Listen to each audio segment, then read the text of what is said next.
Hello, everyone. Happy 2016. My name is Scott Muller, and I'm the co-chair of the Subnational Integration Working Group of the LEDS Global Partnership. Welcome to today's webinar, where we explore the case of the island of Saba and their pursuit of 100% sustainable energy for the island. We have a full presentation today, and we're lucky to be joined by Nico Fedelek from the Overseas Countries and Territories Association. OCTA is a nonprofit organization that's headquartered in Belgium, and there are 22 members, including the inhabited overseas countries and territories, as well as the French, Southern, and Atlantic lands. And these are all constitutionally linked to the 4 EU member states, the Netherlands, Denmark, France, and the UK. Then we will be joined by Sergio Ugarte. Sergio is the managing director of SQ Consult and has profound experience with the design of energy markets for national governments in the European Commission, the European Parliament. He's also served as the Vice-Ministro de Energía in Peru, and currently he's supporting the government of Saba for the programming of the 11th EDF budget allocation, with the focus on supporting the energy sector reforms towards that 100% sustainable energy supply. We'll also be joined by Menno van der Velde, who is from the government of Saba, who will shed some insights. And then we'll have some question and answers at the end that will be moderated by Kevin de Cuba from the World Watch Institute, who's their senior program manager for their Caribbean program. At the same time, he also directs the America's Sustainable Development Foundation in Aruba in the Dutch Caribbean. A couple housekeeping items here if you're new to the webinars. There's 2 options for audio.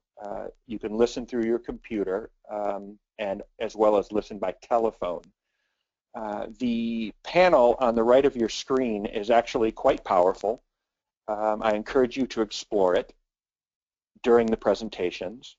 There's a few important sections. One going down is questions. Please ask your questions when they pop into your head, and these will be compiled and brought up at the end of the presentations. So feel free to write questions at any time during the webinar. There's also a handouts section where we've uploaded some of the background documents from today for more information, the Saba case study itself, some of the OCTA background documents on renewable energy. There's also a powerful chat function where you can message directly to some of your colleagues and lost friends here you see on the attendee list. And then at the very end, we are going to go ahead and have some poll questions at the end to help us shape future webinars, so we would appreciate your feedback there at the end. Today's webinar is being recorded, and it will be available online at the ledsgp.org website.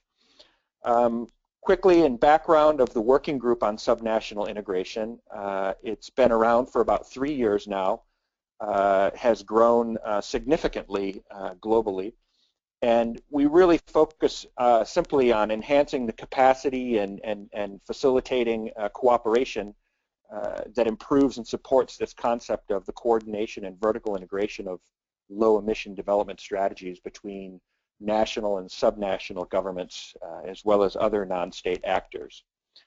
Several activities that you can learn about when you go to the LEDS-GP website.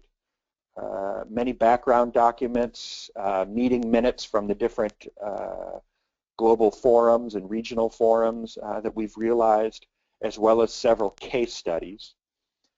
While you're on the website, I encourage you to, if you haven't registered for the working group, please do so. It's free, and it keeps you in touch for future webinars, future meetings, and future grant opportunities.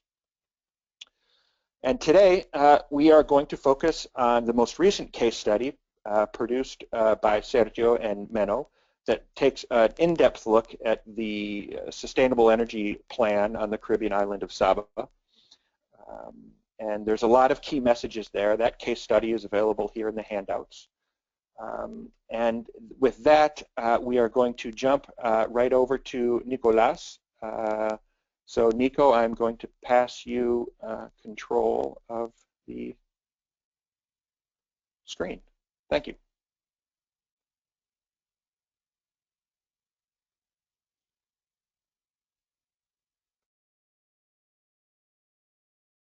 So, hi everyone, and thank you very much for offering Okta the chance to present our activities. Unfortunately, my colleague Jorge Ventosilla, who is the environmental expert at Okta, is not able to join, so I will talk on his behalf and present you the Okta is doing to increase the renewable energy deployment in the overseas countries and territories. The first thing, if you don't know the overseas countries and territories of the European Union, they have a special status. They are associated countries to the European Union, and they are linked to 4 European Union member states: France, United Kingdom, the Netherlands, and Denmark. The overseas countries and territories are spread all over the world, from the poles to the tropic. They are in different regions in the Pacific, in the Atlantic. There are many islands in the Caribbean, and they are isolated islands like Greenland or St. Helena. The OCTs, they are unique ecosystems. They represent about more than 20% of the world coral reefs and lagoons, especially the French Polynesia, which hosts alone 20% of the world's atolls. The OCTs, they represent over 100 coastal and large marine protected areas and 7 natural world heritage sites. It's about 70% of Europe's spaces. So the overseas alone represent much more than the spaces on the European mainland.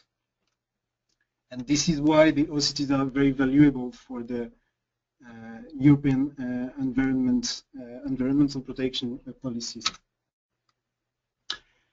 The main challenging the OCTs are facing are the effects of the climate change. It affects a lot their ecosystem, being in a special position, as most of the OCTs are insular, fragmented, and often remote locations. They also have an EV dependence on a reduced number of economic sectors, and they have also the EV dependence on fossil fuel, since over 95% of their commercial energy needs are met by fossil fuels. So, as part of the document that we shared, you could find a study from the European Commission made in 2014 regarding the renewable energy in the OCTs. This study was made as part of the cooperation between the European Union and the OCTs for sustainable energy. In this study, you can find energy profiles for all the OCTs. There are 25 OCTs, 22 are members of Okta, and the 3 others are British territories with no permanent population. One of the main recommendations of the study from the European Commission was for the OCTs to develop a roadmap, a common roadmap on energy. and it was reiterated at the OCT EU Forum in February 2015. This forum is the highest political level platform to discuss between the OCTs and the European Union. And this forum and this political dialogue is ruled by the overseas decision of the European Union. After the forum, a ministerial conference was organized in June 2015, which was called the Summit of the OCT's Energy Ministers. And from this summit, the OCTA Energy Roadmap was anonymously approved by OCTA members. You can also see these documents available in the panel. From this roadmap, I would say that the OCTs move from a very energy efficiency oriented policy to renewable energy deployment objectives. And this appears clearly when you see that the total installed capacity for renewable energy increased by 57% from 2010 to 2015. At the same time, the total installed capacity of conventional energy sources increased by 27%. So the OCTs are now deploying the renewable energy sources that are available. The last initiative that OCTA joined is the IRENA's SEEDS Lighthouse Initiative. That OCTA accedes to this initiative as a facilitator. Some members of OCTA are also partner of this initiative. But OCTA itself, as the association of the OCTs, is now a partner of this initiative as well. The last element is that the sustainable energy as now a subsector of concentration for the future European Development Fund support at regional level. On top of the territorial level, there are two regional. There is a thematic one, and OCTA Regional Authorizing Officer. And as part of this thematic envelope, the sustainable energy will be a sector of concentration.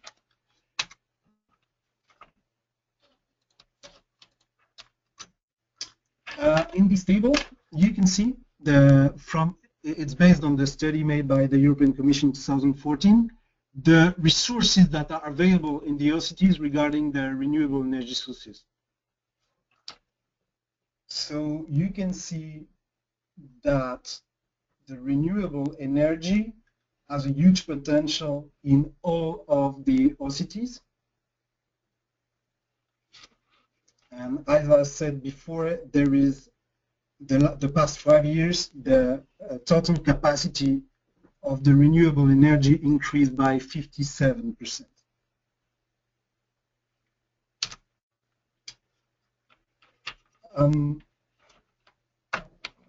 The roadmap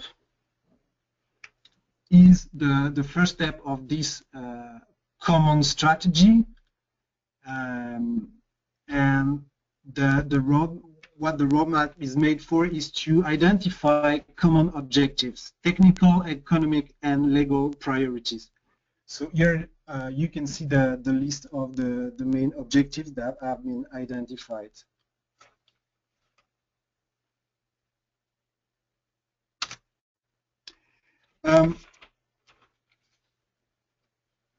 We know that the working in the OCTs is facing diversity.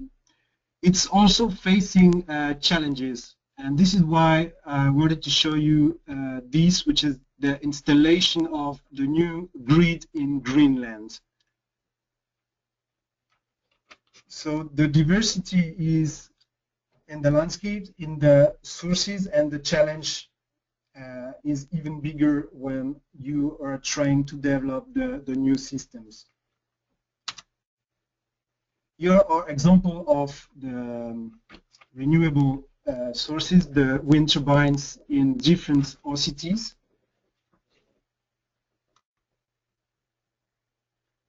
And I would like also to show you these other the solar panels in other OCTs, as well as hydropower. So,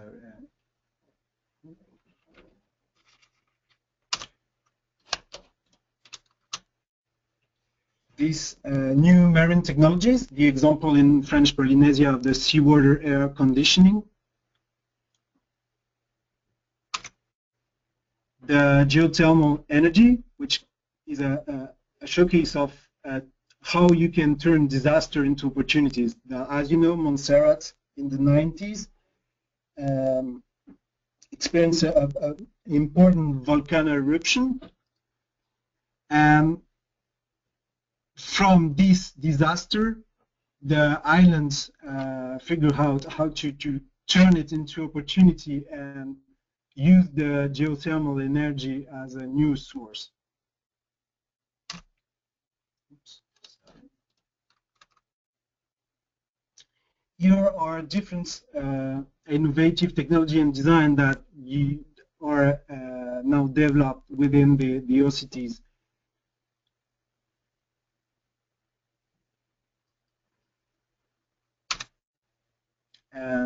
I thank you for your attention, and even you would have a question, don't hesitate to contact either our environmental experts or myself at the Secretariat. And I thank you very much for your attention. Thank you, Nicholas. And as Nicholas mentioned, the question tab is available, so continue to please ask your questions, and Kevin will moderate those at the end. And next we'll pass control to Sergio Ugarte to hear more about Saba. Thanks very much, Scott, and hello everyone, and Happy New Year for you all. Let's see, I have my presentation here. Yes, well, the first thing I'd like to say is to apologize for Mr. Menno van der Velde. He's Senior Policy Advisor of the government of Saba. He was returning from holidays yesterday and got stuck in St. Martin Island, and he's now flying to Saba. So I will take care of the presentation as it was already scheduled, and will say a few words on his behalf. He anyway wanted to be here and also share this with all our attendants. So his message, this is a beautiful picture of Saba from the air. So this is the view that he's having from the small plane that arrives to Saba. He says, for centuries, Saba's people's livelihood depended on the sustainable use of the forest and the surrounding sea. For this reason, Saba is one of the most pristine islands in the Caribbean. To develop the energy sector, which only came into existence since the 1950s in a 100% sustainable way, is a logical step in a century-old tradition.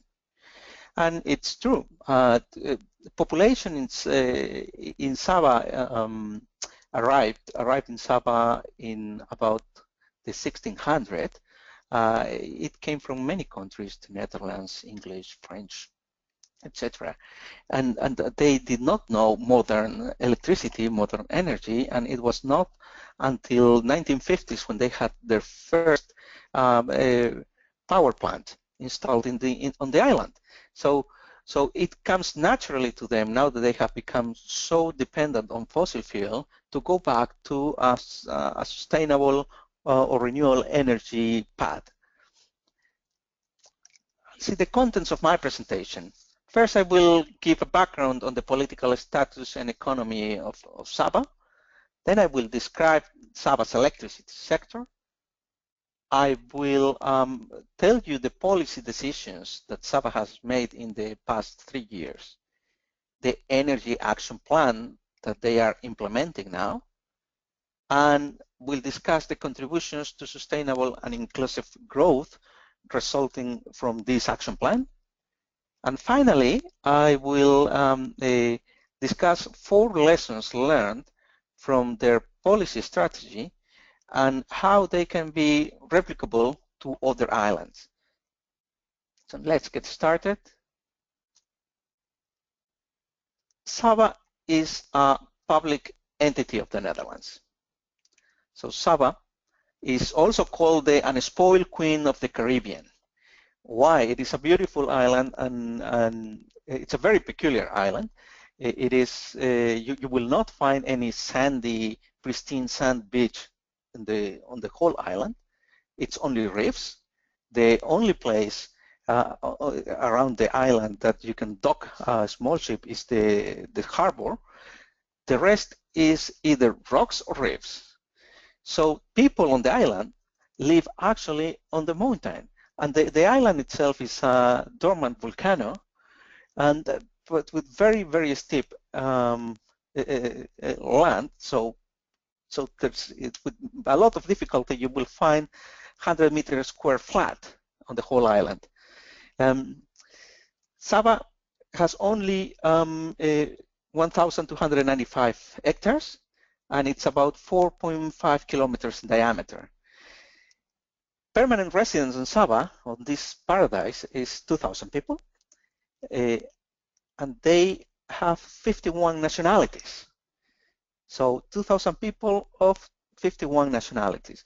Part of that is because there's a quite fine university on the island. It's the Saba Medicine School, University of Medicine, Faculty of Medicine operating in Saba already for 2 decades, which is associated to very fine American and Canadian hospital. So 500 of the residents of the island are either students or professors of this university.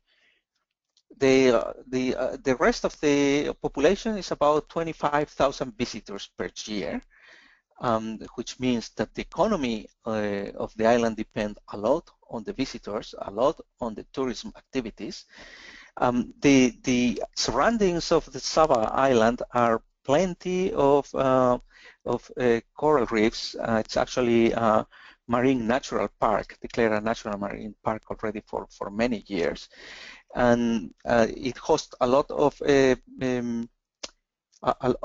scuba diving activities, a lot of ocean research activities, and a lot of sportive activities in general.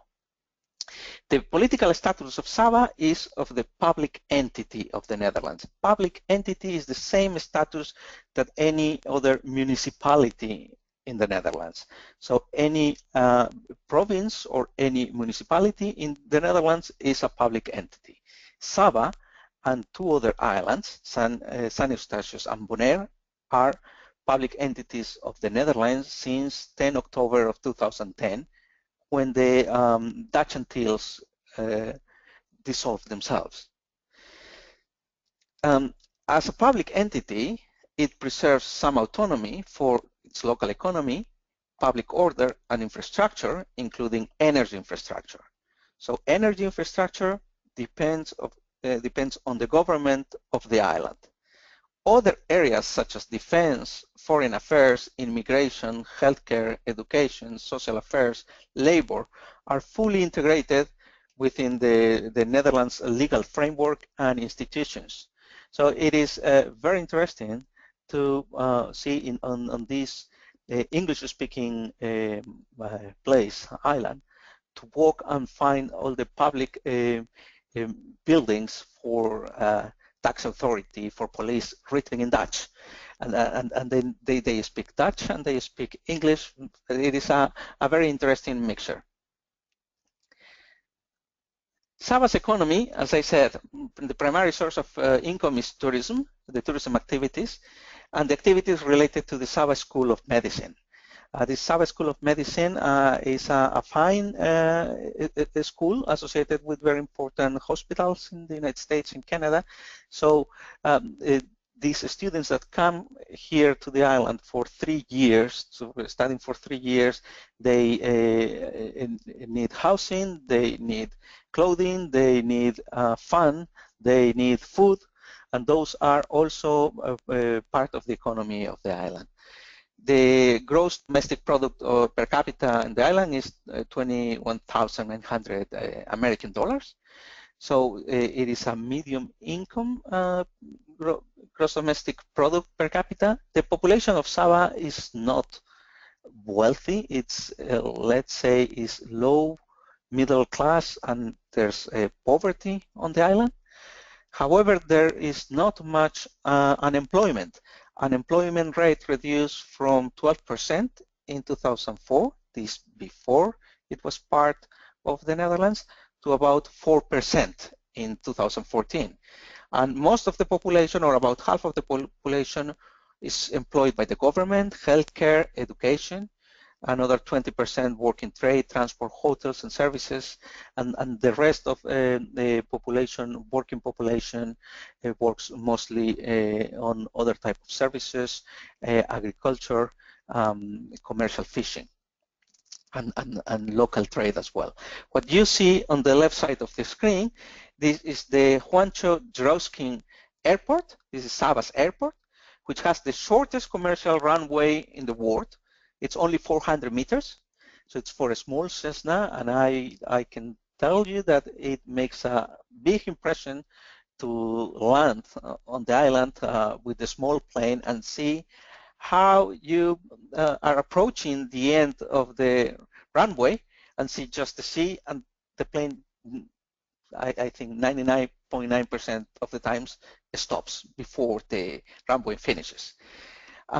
Economic challenges on the island are same as in other Caribbean islands, and probably same as many other islands in general. It's over-dependency on food and fuel imports. Most of things come imported, so they have local agriculture still, perhaps because the change of living styles everywhere. They also import the same food that any of you or I eat. So there's an over-dependency of food. There's a lot of vehicles on the island, and it's important to have a vehicle because of the steep slopes. It may be small, but walking on the island really makes your legs very strong. So vehicles are actually needed to transport people from one side to the other side. Other challenges are insecurity of energy supply, for the same reasons that it depends on fuel imports, sustainable development, especially sustainable economic development, as the activities are somehow restricted to small local production activities and to tourism activities, which depends on people coming to the island.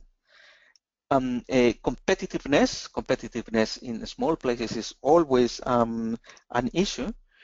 Economic integration with neighboring islands, and environmental resilience. Environmental resilience was probably not a problem 70 years ago, but now it is a problem with all the air conditioning, all the vehicles, the electricity produced from a diesel power plant, etc. That also comes as a problem for the island itself. The electricity sector in Saba. What you see on the right side of the screen is the power plant of the island. It is located by the harbor. As you can see, it is almost at sea level. And while you see a very calm sea at the moment, many times it is not as such. Therefore, this power plant and the installations next to it, which are official buildings of the island, they are vulnerable, quite vulnerable to floods, hurricanes, strong rain, wind, etc.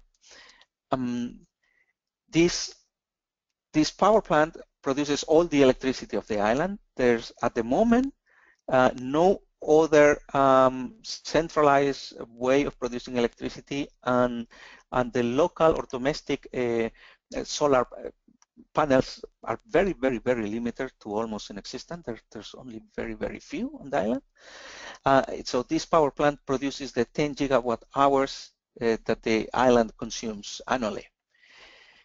As it is produced from a diesel oil, 50% of the cost of electricity is related to fuels and lubricants. Consumers pay a subsidized rate, which is about 35% below the cost of productions. And this is already for many years has been a large problem for Saba, similar to other islands, by the way. So the government of Saba and the Dutch government subsidizes the tariff just to have an affordable tariff, not cheap still, but somehow comparable to the tariffs on other islands for the population. The main challenges in the electricity sector of Saba include security of supply, not only because of the imported oil, but because solutions such as interconnection with other islands, electrical interconnection with other islands, is not possible because it's unaffordable because of the size of Saba. It is a 4 megawatt plant, 10 gigawatt hours. With this demand, it's not easy to just connect with a cable to islands. And gas shipping, bringing gas to the island is just more expensive than importing oil. Then it's truly isolated. Security of supply is a problem. Quality and reliability is a challenge. This is the constraints, the classic constraints of an isolated and a small system. If the power plant has any problem and it has to stop, then the whole supply of the island has to stop. So there's no reliability. And quality is as well a problem because then any intermittency either on the power plant or on the grid is not easy compensated. Cost of fuel imports. Right now, the fuel is very cheap, but it has not been the same for the past 7-8 years. And we all know that it's not also sustainable to think that the oil price will continue cheap. And traditionally, in the past years, Saba has spent 6.5% of its whole gross domestic product in oil imports, which is very huge for economy. Technical barriers is a challenge. It is not easy to give maintenance to the power plant. The power plant belongs to Saba Electric Company, which has professional staff on the island, professional technicians. But if a major thing happens, they need to bring maintenance from St. Martin. St. Martin is a much bigger island. It's not that far away, but it has to be shipped or has to be flew to the island to support. And that is not easy, it's not immediate, and it is for sure expensive. And natural disasters, as many other places in the Caribbean, it is just very vulnerable to large storms, hurricanes, even of type category 5, winds, flood, etc.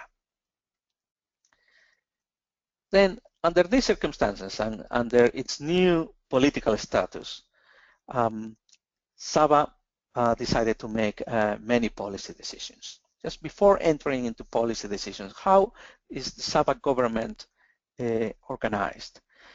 The maximum authority on the island is the island governor. The island governor is designated by the King of the Netherlands, and he works under the authority of the Ministry of Interior and Kingdom Relations. Therefore, he is a public officer of the Netherlands. He chairs the Executive Council and the Island Council. The Island Council is the legislative body of the island, of the government of the island, and it is similar to the city council. It is elected by the population in Saba. It's by direct election. This council elects an executive council, which also similar to a municipality, it is the people that run the city or that run the island. So under this new political status, Saba also aligned with general policy of the Netherlands. And the general policy of the Netherlands, the Dutch government wants a fully sustainable energy supply by 2050 in all the country's territory, which includes also the public entities, OCTs, the overseas countries and territories. The government of Saba then made a very strong, very conscious decision in 2014 to transform the island to 100% sustainable energy and eventually eliminate fully the dependence on fuel-generated electricity. It is not easy because it starts from 0% renewable electricity to go to 100% renewable electricity. But they started making an action plan responding to the overall policy defined in the Social Development Plan 2014-2020. It is just the cover of the plan is on the left side of your screen, and further detail.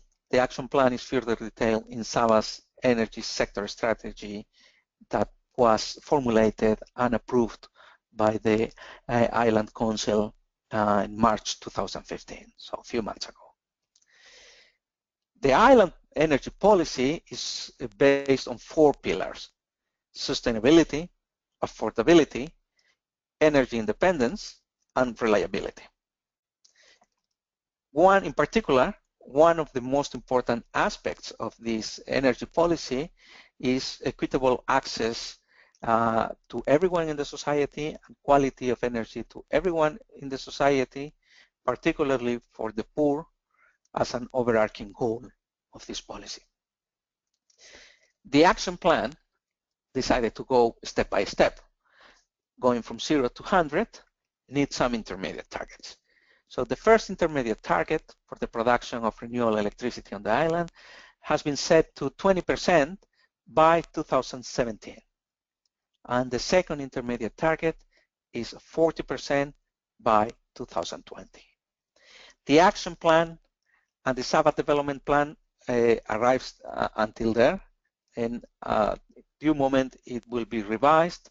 It will be monitored if the results have been the ones that they wanted, and then a new target for the next decade will be set. But so far, everything is just good intentions.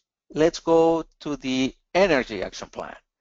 So this policy strategy that was finalized in March of this year had to be reflected in an action plan, and this action plan had to be implemented. This is already what happened. The action plan has 4 actions, and let's go one by one. The first action is secure electricity supply of the current power plant, diesel power plant, at a lower cost and in a safer location.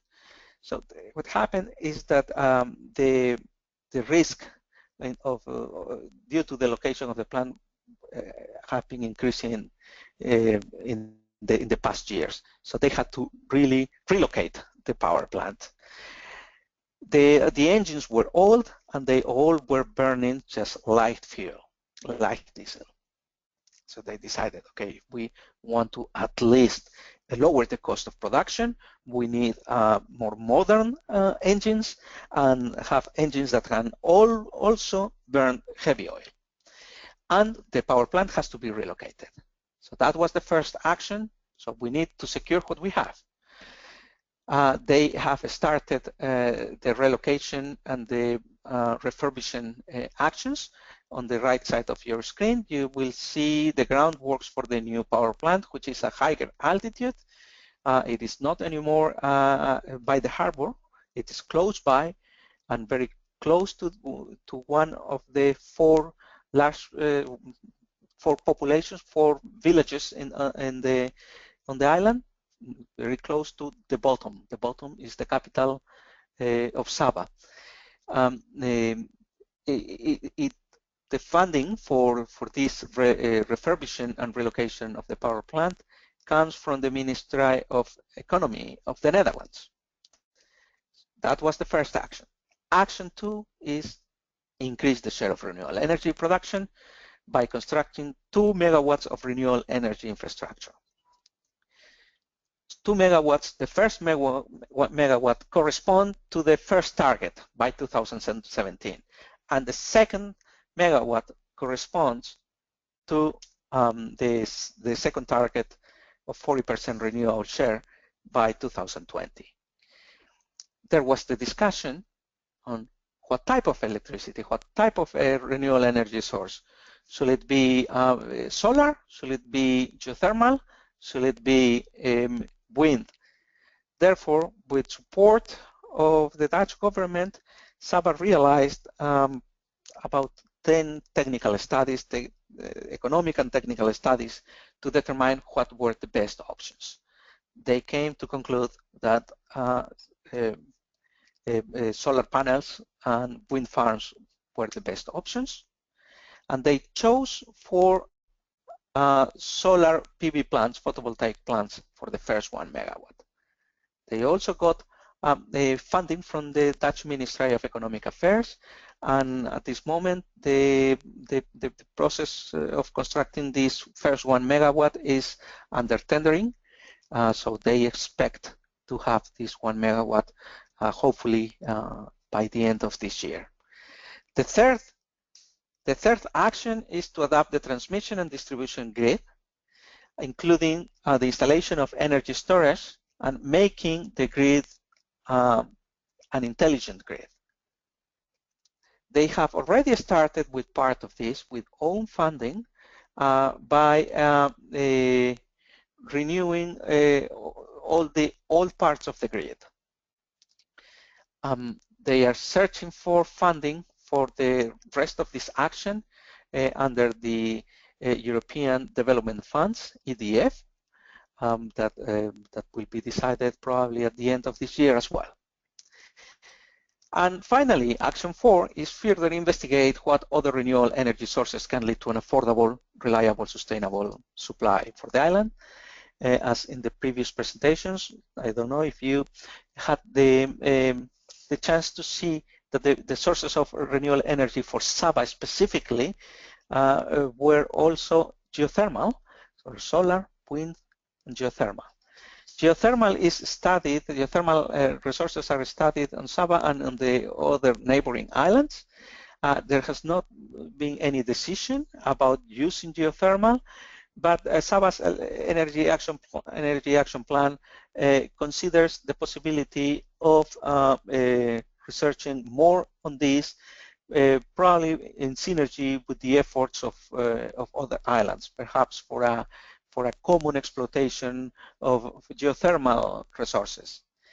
It is Saba Electricity Company, the one that is in charge of the implementation of this action plan. As I said, the Ministry of Dutch Economic Affairs is financing Action 1 and part of Action 2, and Saba is searching for funds under the European Development Funds for the rest, for the second part of Action 2 and for Action 3.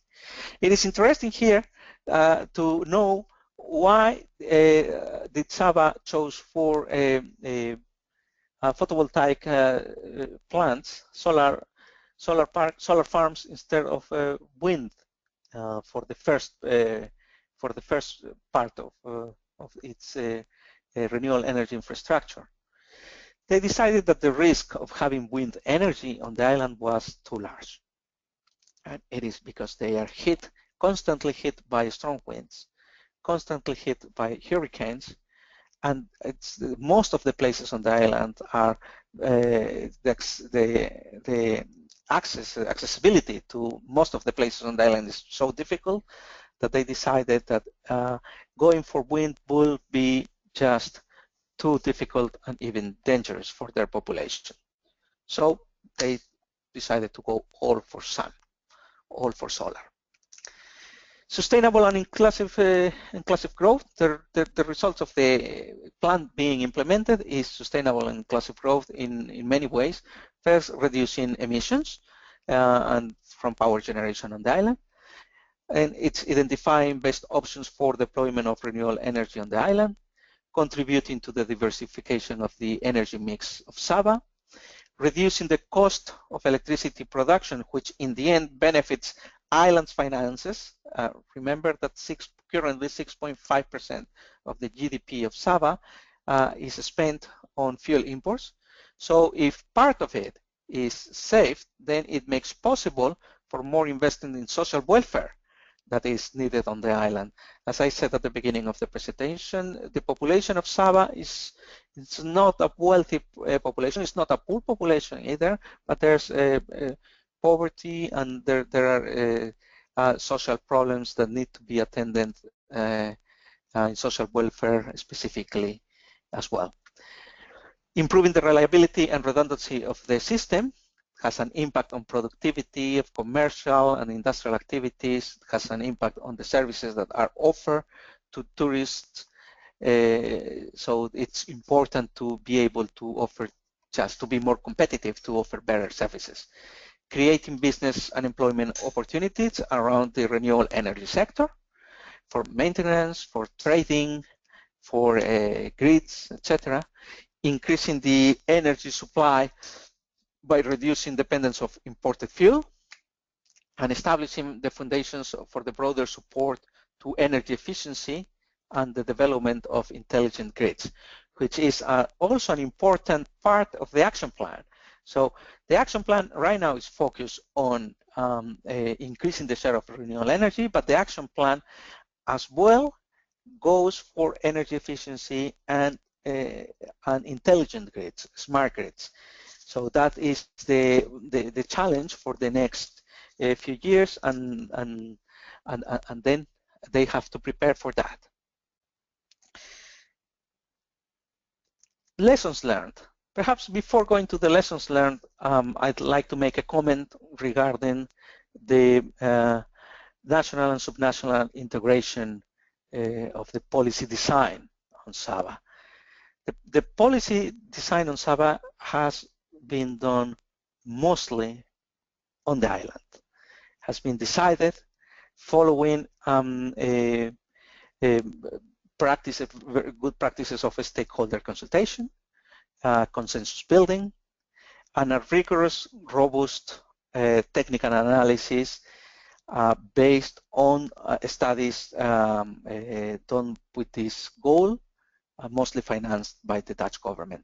So they had the opportunity to be financed by their national government. Their national government is the Dutch government, to have very good quality studies. And then with these quality studies, it was their government, their population, their institutions who decided about what was the best pathway to follow in this transition towards 100% sustainable energy. Lessons learned.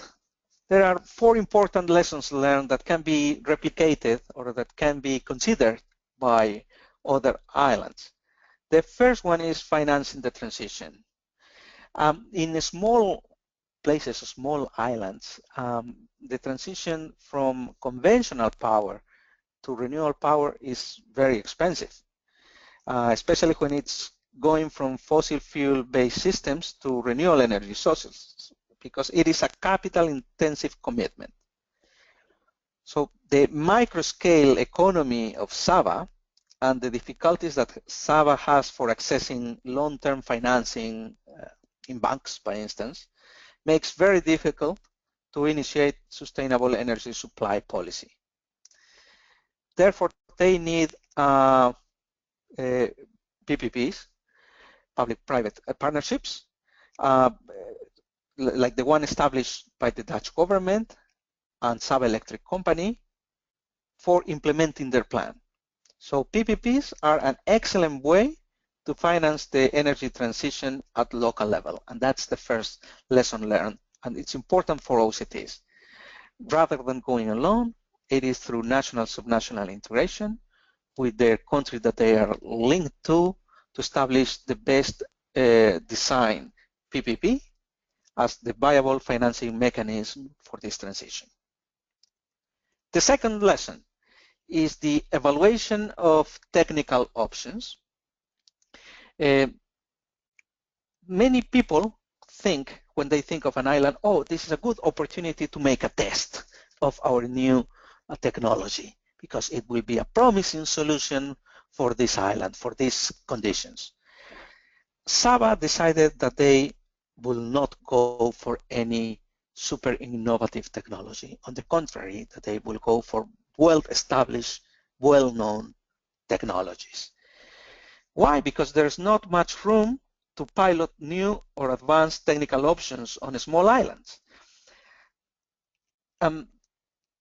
Testing off-the-shelf solutions or using off-the-shelf solutions is, for these islands, a better solution rather than the innovative or promising solutions. The Saba's small size and its remoteness makes difficult to obtain technical support if the solution implemented is too new, or it's an innovation. If they have a problem with the technology, who will they call? When will the help arrive? How much will it cost? Obtaining spare parts is a lengthy process in Saba. They usually have to be shipped from St. Martin, if St. Martin has them. Otherwise, they usually come from the United States to St. Martin, from St. Martin to Saba. So the more innovative and new a technical option is, the longer it will take and more expensive it will be to solve problems during regular operation. So they decided for known technologies. Third lesson, implementing best practices. Here in the initial evaluations, they were very tempted to go for wind energy for Saba. They had the option of going for wind energy or for solar energy. So they were quite tempted to go for wind energy. But both they knew that both are well known, available, with easy to access maintenance and spare parts. However, after their own assessment of the advantages and risks, they decided to give priority to the construction of solar panels, of solar systems, because wind has the risk of severe infrastructure damage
two models.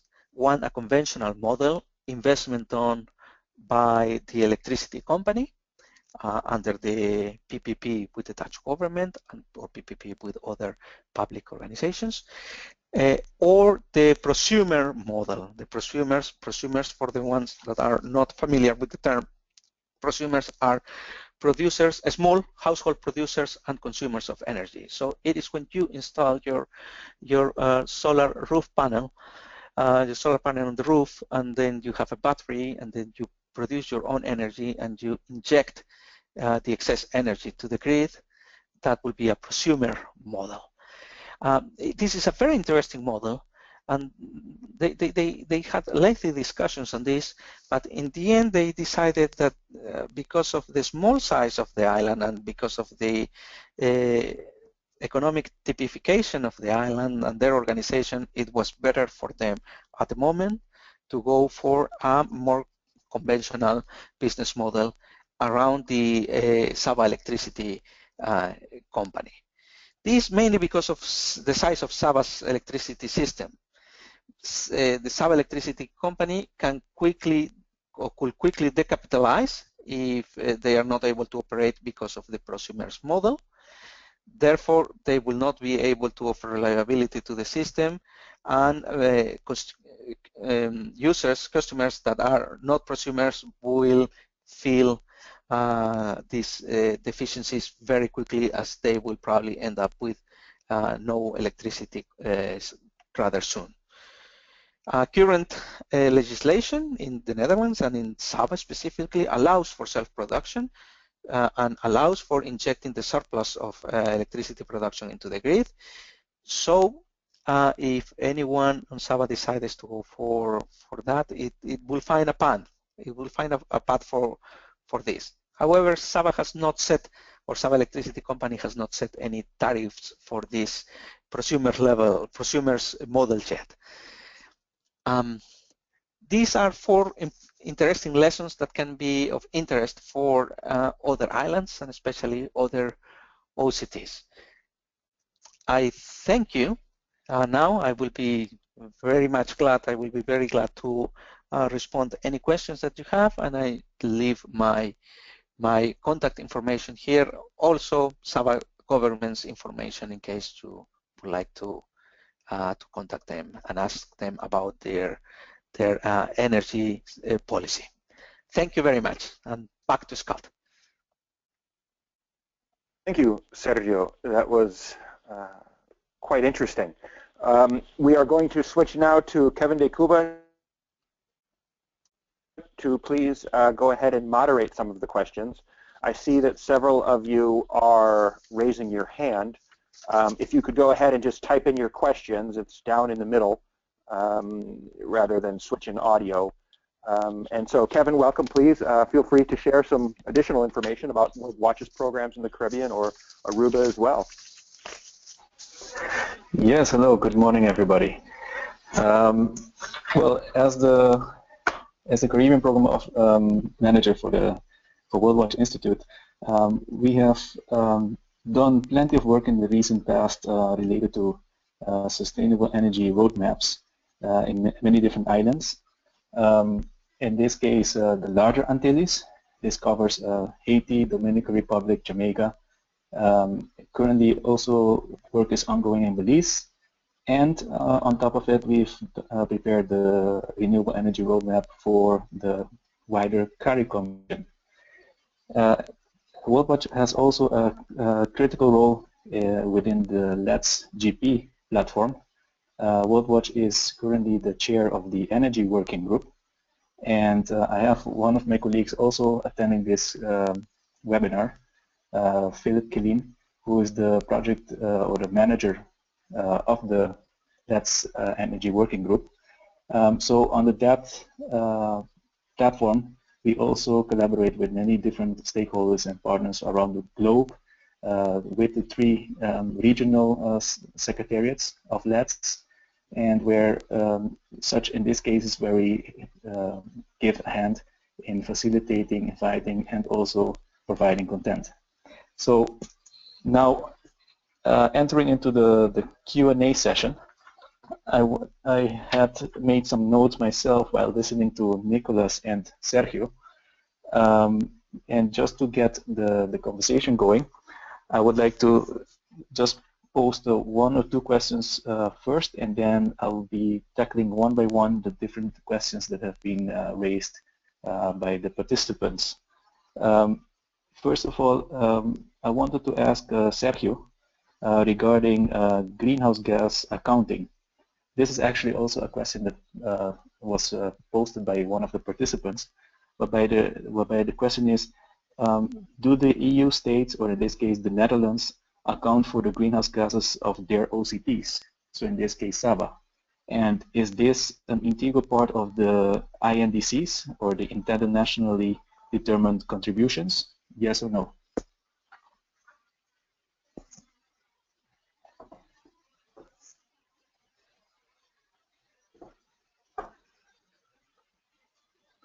You see if I can unmute Sergio. I think you're on, Sergio. We're looking at your screen, and I think you have to hit the green button up top.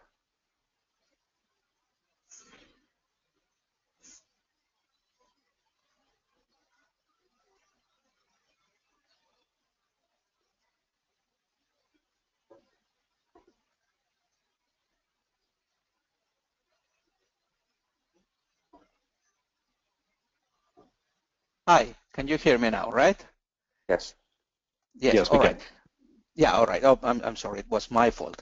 Yes, they do account for the emissions, or the Netherlands accounts for the emissions of its OCTs. However, the emissions of Saba compared to the emissions of the Netherlands are just insignificant for the size of the emissions of the Netherlands. Therefore, it causes absolutely no impact, unfortunately, that can be reflected. So it's in the INDC of the Netherlands. I do not know if there is a worth on the emissions of their OCTs. I will suspect that it is not, but I am not sure. However, as a process, they do account for the emissions of all the territories. That is including also the emissions on the OCTs. Thank you very much. The second question is related to the 4 megawatt, or let's say the general vision, right?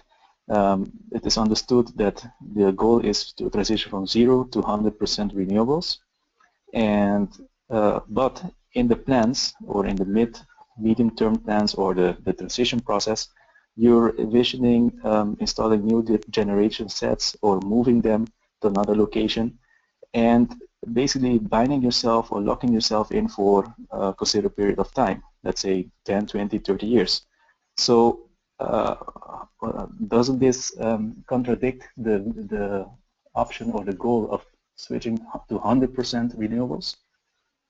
No, not because the 100% renewal, it's a longer term plan, probably for 2050 around, but they could not just forget about the diesel power plant, because they could not go from full dependency on their diesel power plant to full dependency on renewable energy. Technologically, this is not possible because of intermittency. It will be just too expensive and complicated to go directly from 0 to 100. So they have to go by parts. And going by parts means that they still need their current diesel power plant.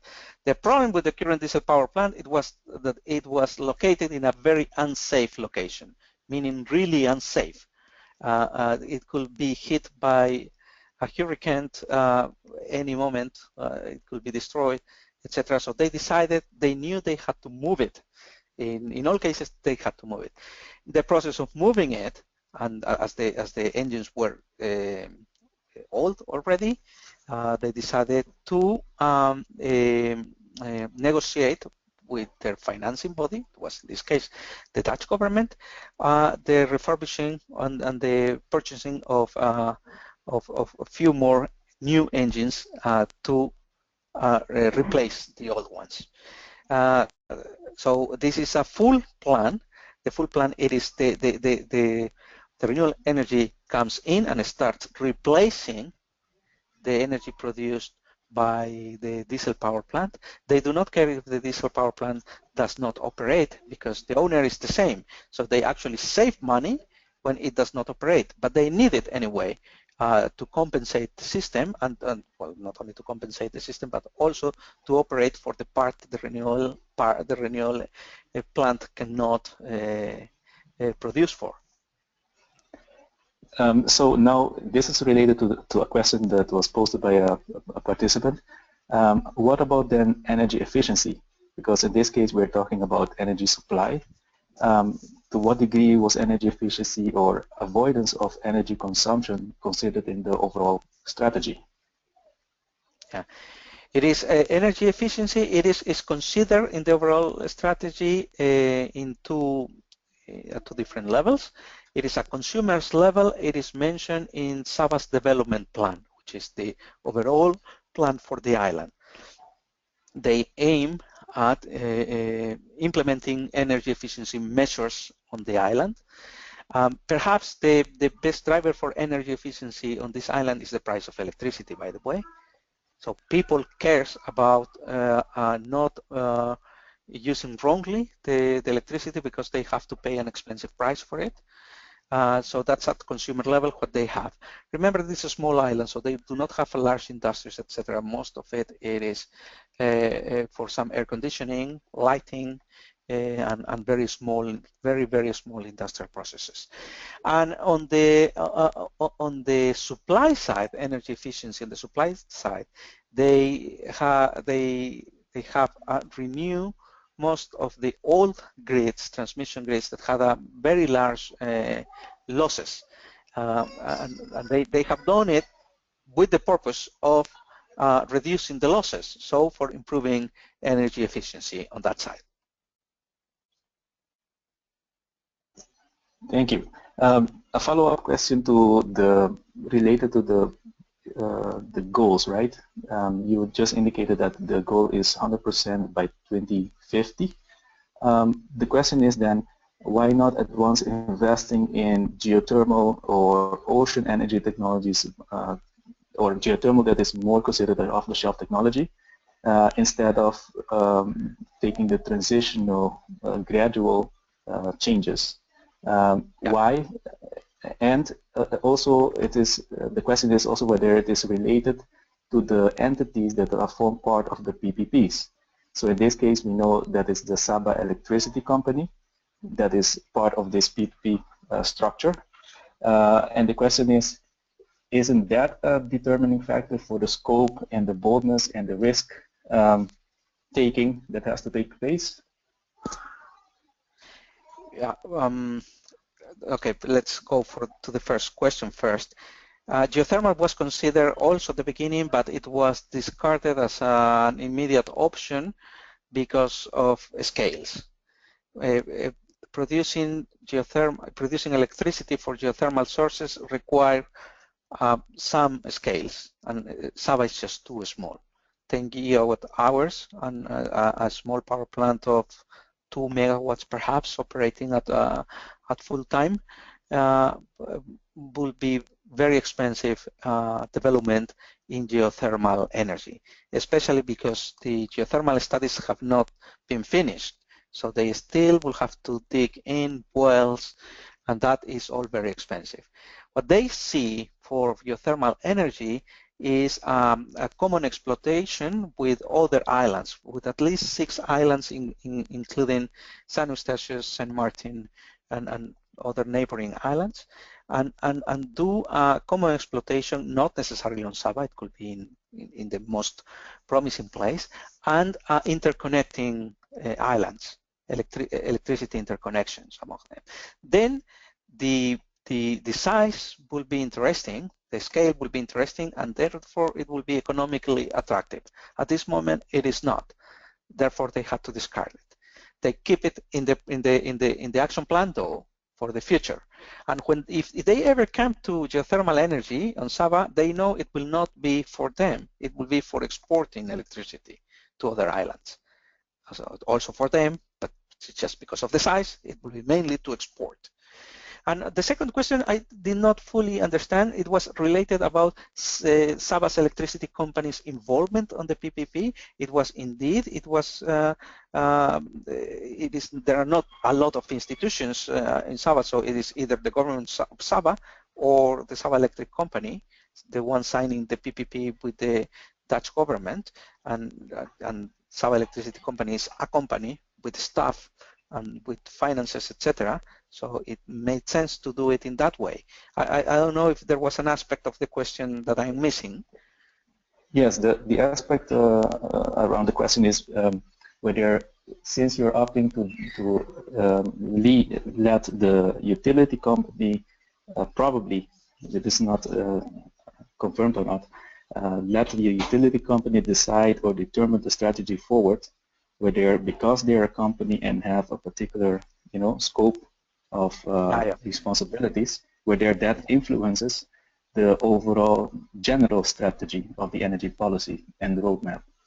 Yeah, no, that is not the case. And why? Because the energy strategy is not decided by the electricity company.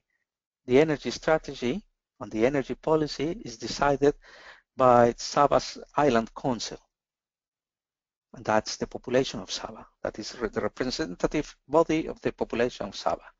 Then the implementation has been, for the implementation, it is Saba Electricity Company, the one who is designated to implement it, because it is related to the construction of a power plant, of the construction of infrastructure. So they are the ones that are designated to implement it.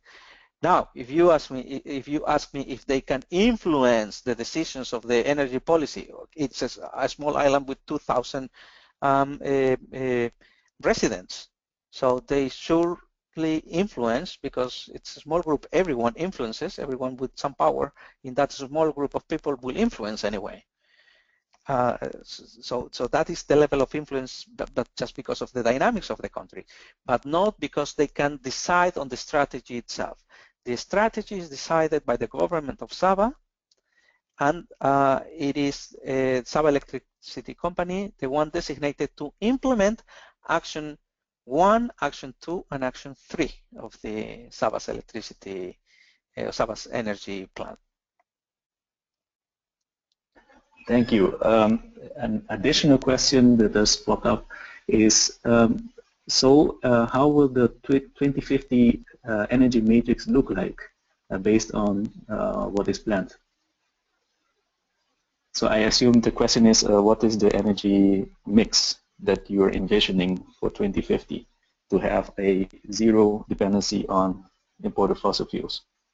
Well, the plan, and this is a question for Saba, not for me, supporting their funding, supporting the process for getting the funding, but it is their plan, their approved plan is to reach 40% of renewable electricity by 2020, with an intermediate target of 20% by 2017. The target of 100% is a long-term target. There's no date, there's no year, no target year for achieving this. If it goes along with the aims of the Netherlands as a country, Saba belongs to the Netherlands, then it should be for 2050. In conversations with Saba people, with Saba government, that's also their intention, but that is not yet reflected in any policy, any approved policy.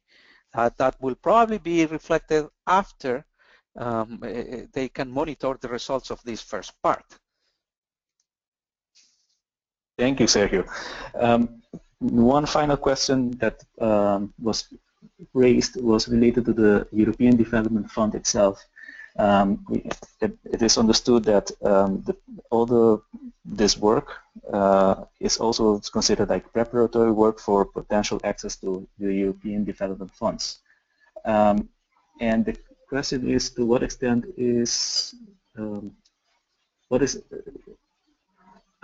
for what exactly can the funds be used, and what are the amounts that countries could apply for? And so basically a general idea of the relationship between the European Development Fund and the energy component vis-a-vis the OCTs. Yeah, European Development Funds are available to OCTs. The priority for 2015 European Development Fund allocation in OCTs is energy. So OCTs could apply, or well, they are already in the process of applying for the 2015 allocation. They can apply either for a budget sector reform or a project-based funding. Saba is applying for the budget modality, which means that they are applying for receiving funds to implement their energy policy. It's a process that runs with the European Commission and the European Union delegations in the respective part of the world, and it's very open. I mean, you can go to European Commission webpage and find the EDF allocations for OCT and find the guidelines for those applications. The amounts, I think they vary a lot, but they can run from 1 to 3 million euros to a few tens of millions, perhaps hundreds, I don't know, when it is a large country. In this case, we're talking about the range of 1 to 4 million euros for this type of islands. Thank you very much. And now, really, the final question is related to the. Actually, this question is directed to Nicolas, but I understand Nicolas has unfortunately already left the call. But maybe you can help us answer this question. In his presentation, he indicated that in French Polynesia, there's a seawater air conditioning technology being applied or being developed, and in Montserrat, geothermal energy technology. The question is, as the way forward or the pathway forward, you yourself also indicated that there's an idea to bundle the efforts around geothermal development. The question is now related to pre-commercial or upcoming technologies like ocean thermal energy conversion or seawater air conditioning. To what extent is there any collaboration on this front, and is this done in an organized and in a bundled manner? Yeah, well, seawater air conditioning is more than promising, I guess. But I'm not an expert on this, and I do not work on these projects right now. But it is what I know. It's that it is already more than promising, because it is a quite simple technology. You just pump cold water from some distance, some depth in the sea. So if you have this depth, you can just pump it, and you just use this cold water to air condition your spaces. So that is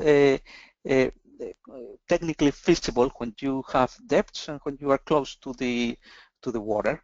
I will imagine that this will grow importantly in the future as a technology. Geothermal, again, is also quite well developed. The issue with geothermal is two issues. First, the availability of the resource, which needs studies, which needs usually expensive studies and tests. So it's not just easy, oh, we'll do geothermal. It needs real dedicated expensive studies to be able to know the real potential and the cost of the development, and it requires a scale. So geothermal is not for very small scales, it's for medium sizes. So medium sizes, so if the medium size demand exists, and if this medium size includes heat demand as well, then geothermal is quite interesting. And as the technology is well developed, I will say that this is very interesting. Other ocean technologies, all of them are being studied, being researched. Pilot plants exist. Probably many of them are promising. But the lesson learned from Saba was not to go for these new innovations, but just to go for known technologies that can solve problem without creating another problem and another hurdle for the island. So this is okay. Once they are actually well studied and they are very commercial, and you can find a spare part in your closest shop to the island, then we'll go for them. And I think that's an important lesson learned. It goes a bit against the trend of many professionals, but it is an important lesson when when you talk about policy making. Most of these technologies, especially geothermal and seawater air conditioning, there is quite a few players already working on that. So it should not be difficult to find the right partners for those. For ocean energy, I admit I do not know, but I also think it's difficult. With that, Sergio, thank you very much. I think I've managed to cover most of the questions, or probably all. And so hereby I hand it over back to Scott, and thank you very much. Thank you, Kevin. Thank you, Kevin Nikula. Thank you, Sergio. As Kevin mentioned, you can contact us directly with questions. We will forward those on to Nicholas. Very quickly, we'd like to go over some of the poll questions here for the webinar. If you could please go ahead and fill out some of these questions. The first question is if the presenters were effective. Go ahead and please vote.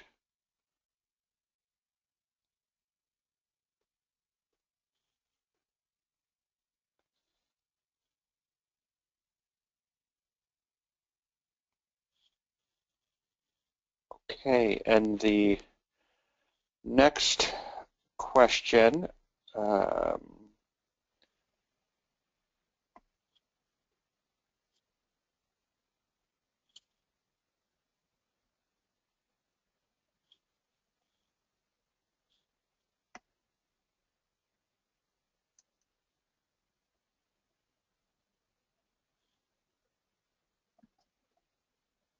and the last question.